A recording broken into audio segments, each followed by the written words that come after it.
What a story, YouTube!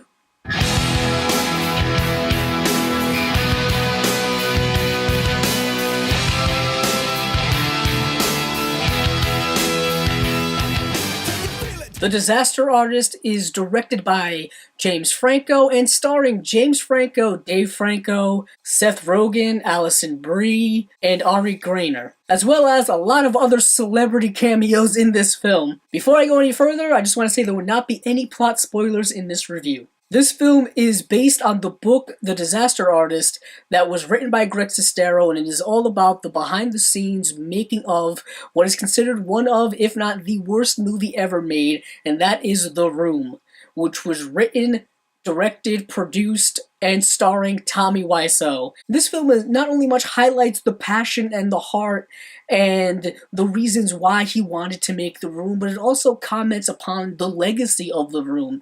This is a film that is still shown regularly in theaters kind of all across the country, and it's kind of astonishing that a movie that is so bad can still capture people in such an interesting way, and this film definitely explores that. James Franco portrays Tommy Wiseau as a sympathetic, heartfelt character with a lot of complexities and a lot of depth and a lot of emotionally interesting things happening with him. Whether it is his relationship with Greg Sestero, portrayed pretty well by Dave Franco, James Franco's brother, or whether it is his relationship with trying to make The Room happen and really wanting it to be made his way, even though he doesn't quite understand the concept of filmmaking and screenplay and story or anything really at all, but he has so much passion behind it. James Franco is definitely the true highlight in this film. He is the reason to go see this film.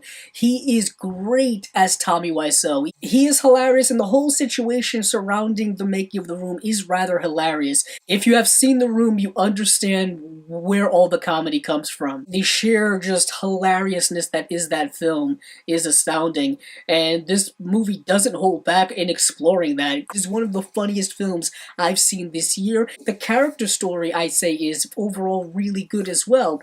Unfortunately, when it comes to negative aspects of this film, it takes the story of the making of The Room, which is one of the most unconventional Hollywood stories you'll ever read, and kind of filters it to us through a rather traditional Hollywood movie setup. We know how the beats are going to happen. We understand how the relationship between Greg and Tommy's going to play out because we've seen it happen in so many movies that are set up like this. And that kind of bothered me because if you're telling the making of one of the most unconventional movies of all time, I really didn't want them to deliver it to us in a very conventional way. Another negative aspect I have with the film is that it is rather short.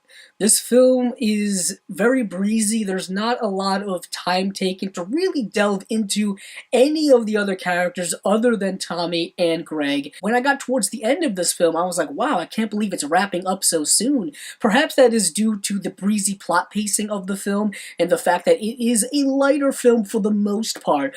But yeah, it is a really short movie, and I kind of wished it was a little longer because I wanted to see James Franco play Tommy for a little longer. Also, stay after the credits because there is something extra there. So with all that being said, I'm going to give this film a 4 out of 5 stars. I had a great time while watching it. If you can still watch it with a crowd or with a bunch of friends who have seen The Room, although I don't think it's necessary to having seen The Room to see this film, but I do kind of recommend it because it's nice to understand where a lot of the humor comes from. This has been my review of The Disaster Artist. If you like this video, please check out the other videos on my channel.